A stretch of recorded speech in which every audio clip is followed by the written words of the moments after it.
جب انسان اپنے رب پر اس قدر بھروسہ کر لیتا ہے کہ اس پاک ذات کے علاوہ کوئی بھی اس کی ضرورت پوری نہیں کر سکتا، تو وہ باری تعالیٰ بھی اس کو مایوس نہیں لٹاتا، اس کی دعاؤں کو ضرور قبول فرماتا ہے۔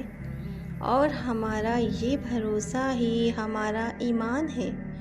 جب اللہ تمہیں کنارے پر لا کر کھڑا کر دے تو اس پر کامل یقین رکھو، کیونکہ دو ہی چیزیں ہو سکتی ہیں، یا تو وہ تمہیں تھام لے گا یا پھر وہ تمہیں اڑنا سکھا دے گا، کیونکہ ہماری لاکھ برائیوں کو جانتے ہوئے بھی ہم سے بے انتہا محبت کرنے والا ہمارا اللہ ہی ہے۔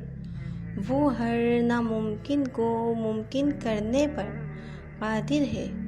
بے شک جانتے ہو یقین کیا ہے؟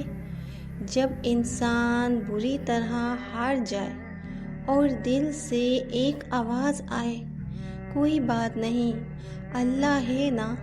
کبھی کبھی اللہ ہمارے ارادے اور یقین کو توڑ کر ہم کو سمجھاتا ہے کہ ہوگا وہی جو میں چاہتا ہوں۔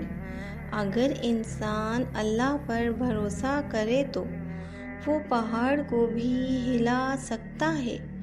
اور جانتے ہو جب اللہ تمہاری دعاؤں پر کن فیکون کی مہر لگانے والا ہوتا ہے تو حیرت انگیز اشارے ظاہر کرتا ہے، جس میں کچھ اشارے یہ بھی ہیں کہ جب تم دنیا میں ہر طرح کے کاموں میں الجھے ہوئے رہنے کے باوجود اس کا ذکر کرنا جاری رکھو، اپنی ذات سے لوگوں کی مدد کر سکو، اپنی طرف سے کسی کا دل نہ توڑو، یہ اس بات کا ایک ظاہری اشارہ ہے کہ اللہ تمہاری دعاؤں کو قبولیت کا شرف بخشنے والا ہے۔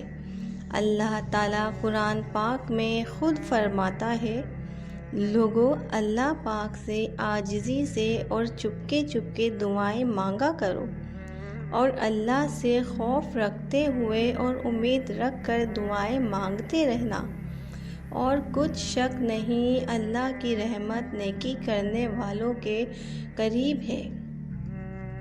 وہ رب جو سب کائنات کو چلا رہا ہے، اس کے ایک کن سے ہر چیز ممکن ہو جاتی ہے۔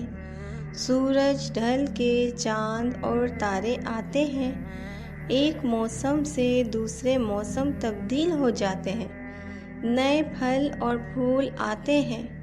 تمہیں کیا لگتا ہے وہ رب تمہاری خواہشات کو پورا نہیں کرے گا؟ ضرور کرے گا، انشاءاللہ، دیکھ لینا۔